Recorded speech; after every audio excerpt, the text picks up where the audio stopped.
আলহামদুলিল্লাহি রাব্বিল আলামিন ওয়াসসালাতু ওয়াসসালামু আলা রাসূলিহিল আমিন আম্মা বা'দ। আলহামদুলিল্লাহ, সমস্ত প্রশংসা, কৃতজ্ঞতা ও শুকরিয়া একমাত্র মহান আল্লাহ সুবহানাহু ওয়া তাআলার জন্য, যিনি আমাদের সকলকে সৃষ্টি করেছেন, যার হাতে আমাদের সকলের জীবন ও মরণ। সালাত ও সালাম বর্ষিত হোক তার পক্ষ থেকে প্রেরিত সর্বশেষ ও সর্বশ্রেষ্ঠ রাসূল মুহাম্মদ সাল্লাল্লাহু আলাইহি ওয়াসাল্লামের উপর। আল্লাহুম্মা সাল্লি আলা আবদিকা ওয়া নাবিয়্যিকা মুহাম্মদ ওয়া আলা আলিহি ওয়া আসহাবিহি আজমাইন। সুপ্রিয় দর্শক মণ্ডলী, খাতামুন নাবিয়্যিন শিরোনামে ইতিপূর্বে আমরা সিরাতুন নবী সাল্লাল্লাহু আলাইহি ওয়াসাল্লামের জীবনের কয়েকটি পর্ব সম্পর্কে আলোচনা করেছিলাম। সিরাতে নবীর আলোচনার মাধ্যমে এটা আমাদের সামনে স্পষ্টভাবে প্রমাণিত হয় যে রাসূল করিম সাল্লাল্লাহু আলাইহি ওয়াসাল্লাম তার সাহাবীদেরকে এবং তাদের মাধ্যমে আমাদেরকে তথা সমগ্র মুসলিম উম্মাহকে সকল ক্ষেত্রে জীবনকে পরিশুদ্ধ করা এবং সংশোধিত করার পথ দেখিয়েছেন। তিনি উম্মাতে মুসলিমার মনোজগতের অন্ধকারকে দূর করে তাদেরকে আলোকিত করেছেন। আমরা যদি খেয়াল করি তাহলে দেখতে পাবো রাসূল করিম সাল্লাল্লাহু আলাইহি ওয়াসাল্লাম আমাদেরকে যেমন আখিরাতের কথা শিক্ষা দিয়েছেন, তেমনি তিনি আমাদেরকে দুনিয়ার যাবতীয় বিষয় সম্পর্কে শিক্ষা এবং জ্ঞান দান করেছেন। তিনি যেমন আমাদেরকে নামাজের কাতার সোজা করতে আদেশ দিয়েছেন, পদ্ধতি শিক্ষা দিয়েছেন, তেমনি তিনি আমাদেরকে জিহাদের ময়দানে শত্রুদের সামনে যুদ্ধের কাতার কিভাবে সোজা করতে হয়, কিভাবে ইস্পাত দৃঢ় অবস্থায় শত্রুদের সামনে দণ্ডায়মান থাকতে হয়, সেই শিক্ষাও তিনি আমাদেরকে দিয়েছেন। তিনি যেমন আমাদেরকে কোরআনের আয়াত এবং কোরআনের সূরা শিক্ষা দিয়েছেন, তেমনি তিনি আমাদেরকে ব্যক্তিগত আদব আখলাক, সামাজিক শিষ্টাচার, সামাজিকতাও শিক্ষা দিয়েছেন। তিনি যেমন আমাদেরকে বিপদ থেকে মুক্তির দোয়া জিকির শিক্ষা দিয়েছেন, তেমনি কিভাবে বিপদ থেকে মুক্ত থাকার জন্য আমাদের কি করণীয় সেই সম্পর্কেও তিনি আমাদেরকে জ্ঞান দান করেছেন। এক কথায় তিনি আমাদের ব্যক্তিগত জীবন, পারিবারিক, সামাজিক এবং রাষ্ট্রীয় জীবনের সকল ক্ষেত্রে আমাদের জীবন কিভাবে সুন্দর হতে পারে, আমাদের জীবন কিভাবে আলোকিত হতে পারে, তার সকল পথ, পদ্ধতি, কৌশল, সুন্নাহ এবং তরিকা তিনি আমাদেরকে শিক্ষা দিয়েছেন। সম্মানিত দর্শক মণ্ডলী, দুনিয়ার প্রত্যেকটি সমাজেই কিছু না কিছু সামাজিক সমস্যা থাকে। আমাদের সমাজেও বিভিন্ন সমস্যা রয়েছে। যদি আমরা কোনো সমস্যার সমাধান কিভাবে আমরা করতে পারি সেই আদর্শ অনুসন্ধান করার জন্য রাসূল করিম সাল্লাল্লাহু আলাইহি ওয়াসাল্লামের সিরাতের দিকে তাকাই, সিরাত আমাদের সামনে নিয়ে আসি, তাহলে আমরা সেই সমস্যার সমাধানে একটা উত্তম আদর্শ, সবচাইতে উত্তম আদর্শ আমরা সেখানে দেখতে পাই। সম্মানিত দর্শক মণ্ডলী, আমাদের সমাজের একটি সমস্যা দারিদ্র্য ও বেকারত্বের সমস্যা।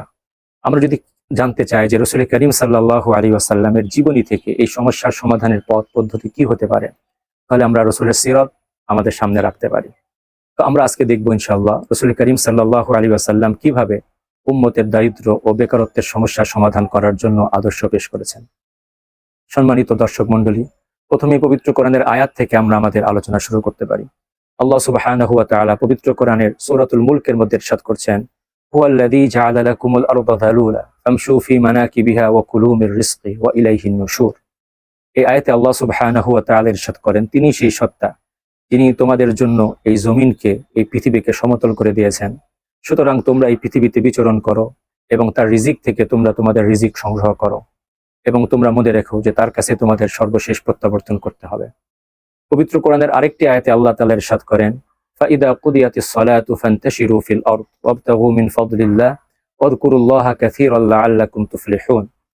যখন নামাজ সম্পাদন হয়ে যায়, যখন নামাজ আদায় হয়ে যায়, তখন তোমরা মসজিদ থেকে দুনিয়াতে ছড়িয়ে যাও এবং আল্লাহ সুবহানাহু ওয়া তাআলার অনুগ্রহ, তার করুণা তোমরা তালাশ করো এবং অধিক পরিমাণে তোমরা আল্লাহকে স্মরণ করো, আল্লাহর জিকির আদায় করো, নিশ্চয়ই তোমরা সফলকাম হতে পারবে। তো সম্মানিত দর্শক মণ্ডলী, যদি আমরা খেয়াল করি তাহলে আমরা দেখতে পাই যে আয়াতটি সূরাতুল জুমার একটি আয়াত।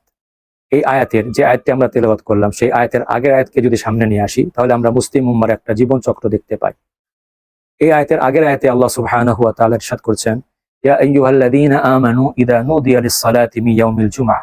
হে মুমিন বান্দারা, হে ওই সমস্ত লোকেরা যারা ঈমান এনেছো, যখন তোমাদেরকে জুমার দিন নামাজের জন্য আহ্বান করা হয়, ফাসআউ ইলা যিকরিল্লাহ, তখন তোমরা সেই আহ্বান শুনে নামাজের দিকে, আল্লাহর জিকিরের দিকে দ্রুত পদে ধাবিত হও।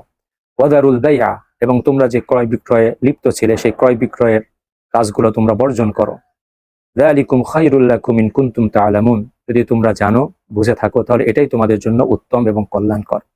তো সম্মানিত দর্শক মণ্ডলী, এই দুইটি আয়াতের মাধ্যমে আল্লাহ সুবহানাহু ওয়া তাআলা আমাদের মুসলিম উম্মার একটা জীবন চক্রের দিকে ইঙ্গিত করলেন যে আমাদেরকে নামাজের দিকে আসার জন্য আহ্বান করা হচ্ছে, তখন আমরা বাজারে ব্যবসা বাণিজ্যে লিপ্ত ছিলাম। তো যখন ইবাদতের সময় হলো তখন আল্লাহ সুবহানাহু ওয়া তাআলা আমাদেরকে আদেশ দিলেন যে এখন তোমাদের ব্যবসা বাণিজ্য বর্জন করে তোমরা ইবাদতের দিকে, আল্লাহর জিকিরের দিকে, নামাজের দিকে ধাবিত হও।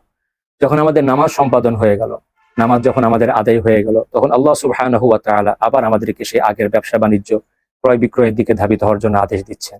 এবং এই ক্রয় বিক্রয় ব্যবসা বাণিজ্যকে আল্লাহর অনুগ্রহ, ফাদলুল্লাহ, আল্লাহর করুণা বলে আখ্যা দিচ্ছেন। তো এইভাবে আমরা দেখি পবিত্র কোরআনের মধ্যে আল্লাহ সুবহানাহু ওয়া তাআলা মুসলিম উম্মাকে কর্মের প্রতি, উৎপাদনের প্রতি, ব্যবসা বাণিজ্যের প্রতি উদ্বুদ্ধ করেছেন। দ্বিতীয় পর্যায়ে আমরা দেখতে পাই যে হালাল পেশা অবলম্বন করা, উপার্জন করা, এগুলো নবী রাসূলদের সুন্নাত ছিল। আল্লাহ রাসূল সাল্লাল্লাহু আলাইহি ওয়াসাল্লাম ইরশাদ করেন, ইন্না নাবিয়াল্লাহি দাউদ কানা ইয়াকুলু মিন আমালি ইয়াদি, যে আল্লাহর নবী দাউদ আলাইহিস সালাম তিনি তার হাতের উপার্জন থেকে আহার করতেন, হাতের উপার্জন থেকে তিনি খাদ্য গ্রহণ করতেন।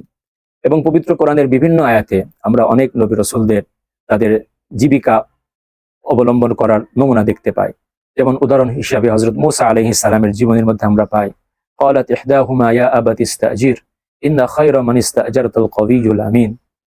হযরত শুআয়ব আলাইহিস সালামের দুই কন্যার এক কন্যা তার পিতার কাছে আবদার করলো, আরজ করলো, যে পিতা ইস্তাজিরহু, আপনি এই ব্যক্তিকে কাজে রাখুন। ইন্না খায়রা মান ইস্তাজারতাল কওয়িয়ুল আমিন, এবং নিশ্চয়ই যে ব্যক্তি শক্তিশালী এবং বিশ্বস্ত কাজের লোক হিসেবে সেই সবচেয়ে উত্তম হবে। আমরা হযরত মূসা আলাইহিস সালামের জীবনী থেকে জানতে পারি যে তিনি হযরত শুআয়ব আলাইহিস সালামের ঘরে প্রায় 8 বছর এরকম কাজে নিয়োজিত ছিলেন। আরেক নবী হযরত ইউসুফ আলাইহিস সালাম, তার ব্যাপারে সূরাত ইউসুফের মধ্যে আল্লাহ সুবহানাহু ওয়া তাআলা তার জীবনী সম্পর্কে ইরশাদ করেন যে তিনি বললেন, ইজআলনি আলা খাযাইনিল আরদ ইন্নী হাফিযুন আলিম, যে তোমরা আমাকে মিশরের ধনভাণ্ডারের দায়িত্বশীল বানিয়ে দাও এবং নিশ্চয়ই আমি জ্ঞানী এবং বিশ্বস্ত। এইভাবে আমরা বিভিন্ন নবী এবং রাসূলদের জীবনীতে পেশা অবলম্বন করার নমুনা দেখতে পাই। এমনকি আল্লাহ রাসূল সাল্লাল্লাহু আলাইহি ওয়াসাল্লাম তিনি নিজেও নবুয়ত লাভের আগে মক্কা নগরীতে তিনি মেষ চড়িয়েছেন এবং হযরত খাদিজা রাদিয়াল্লাহু তাআলা আনহার সম্পদ নিয়ে, তার অর্থ নিয়ে তিনি মক্কার বাইরে গিয়ে ব্যবসা বাণিজ্য করেছেন। সেই নমুনা আমাদের সামনে রয়েছে। আল্লাহ রাসূল সাল্লাল্লাহু আলাইহি ওয়াসাল্লাম একটি হাদিসে ইরশাদ করেন, মা বাআসাল্লাহু নাবিয়্যান ইল্লা রাআল গনাম, যে আল্লাহ সুবহানাহু ওয়া তাআলা যখনই কোনো নবী পাঠিয়েছে প্রত্যেকটা নবী মেষপাল, পশুপাল চড়িয়েছেন। এই সুন্নত প্রত্যেকটা নবীর জীবনে আমরা দেখতে পাই। তো এই কথা শুনে সাহাবায়ে কেরাম রাদিয়াল্লাহু তাআলা আনহুম আল্লাহ রাসূলকে জিজ্ঞাসা করলেন, ওয়া আনতা ইয়া রাসূলুল্লাহ, হে আল্লাহ রাসূল আপনার কি অবস্থা ছিল, আপনিও কি এরকম পশুপাল চড়িয়েছেন?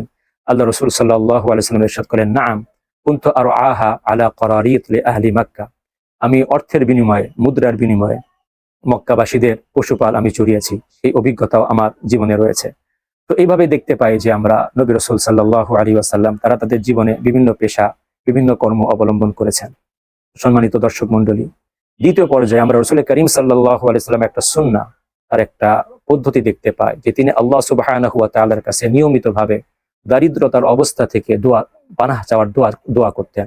আল্লাহ রাসূল সাল্লাল্লাহু আলাইহি ওয়াসাল্লামের একটা বিখ্যাত দোয়া, তিনি দোয়াতে এইভাবে বলতেন, আল্লাহুম্মা ইন্নী আউযু বিকা মিনাল কুফরি ওয়াল ফাকরি, হে আল্লাহ আমি আপনার কাছে আশ্রয় প্রার্থনা করি কুফরি থেকে এবং দারিদ্র থেকে।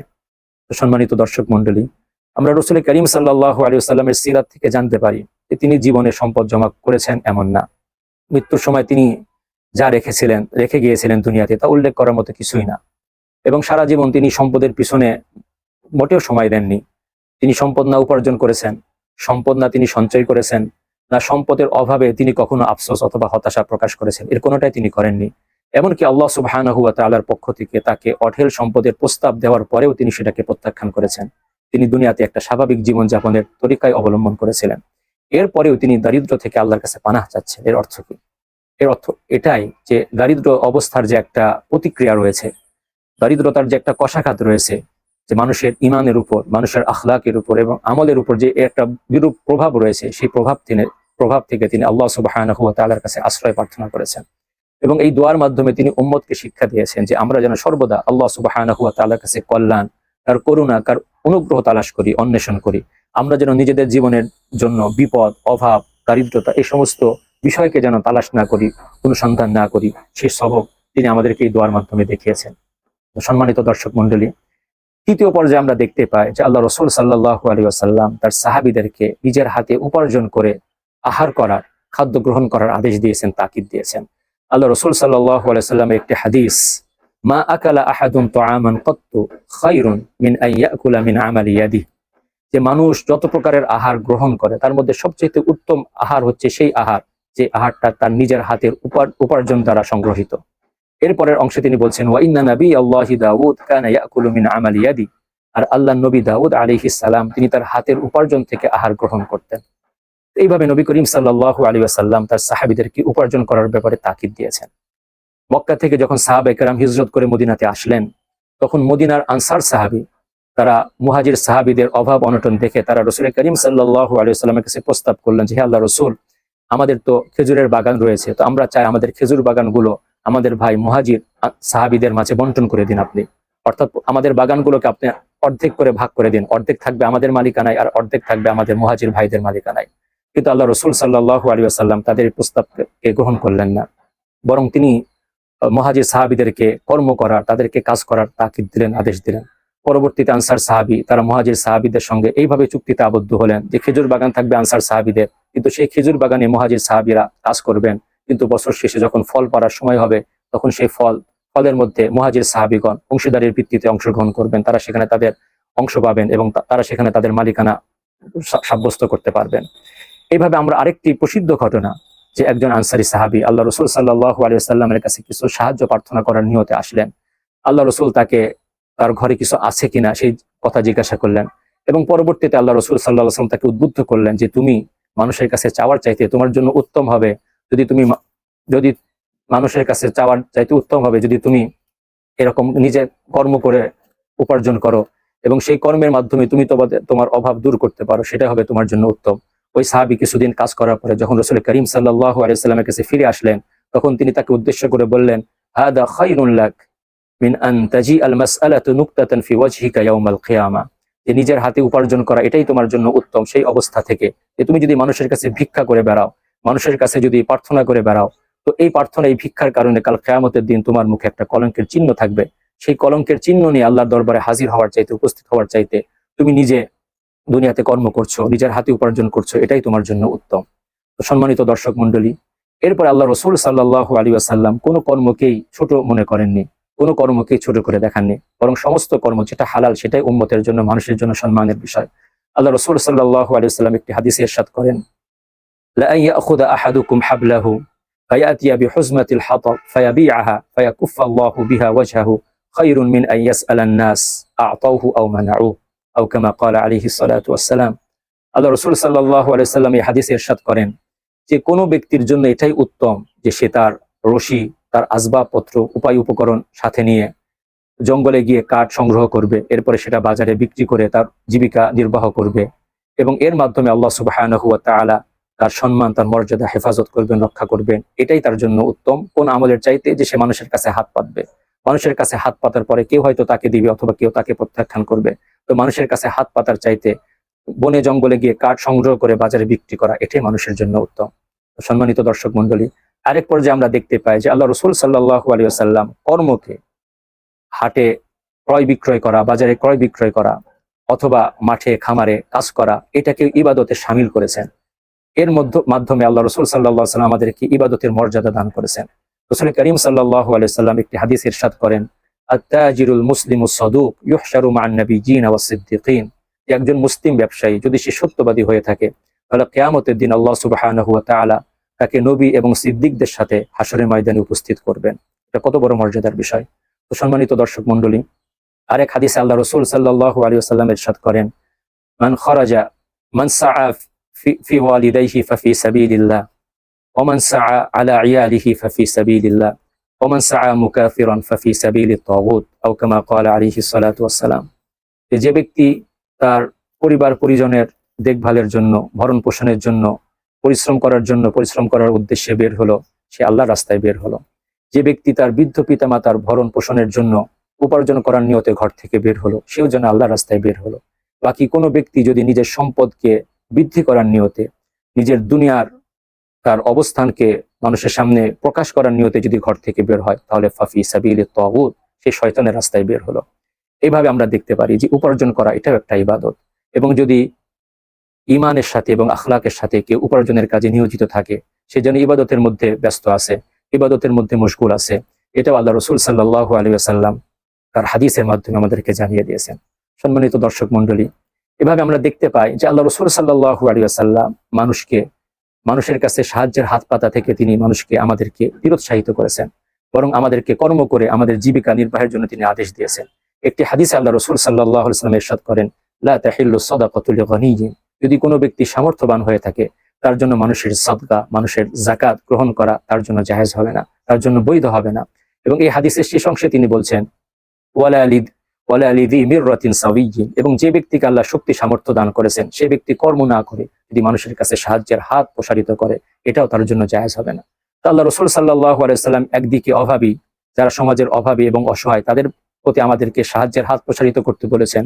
অন্যদিকে যে ব্যক্তি সামর্থ্য রাখে, যার শক্তি এবং সামর্থ্য রয়েছে, সে যেন মানুষের সামনে সাহায্যের হাত প্রসারিত না করে, বরং সে যেন নিজে উপার্জন করার চেষ্টা করে, সেই তাকিদও আল্লাহ রাসূল সাল্লাল্লাহু আলাইহি ওয়াসাল্লাম উম্মতকে দিয়েছেন।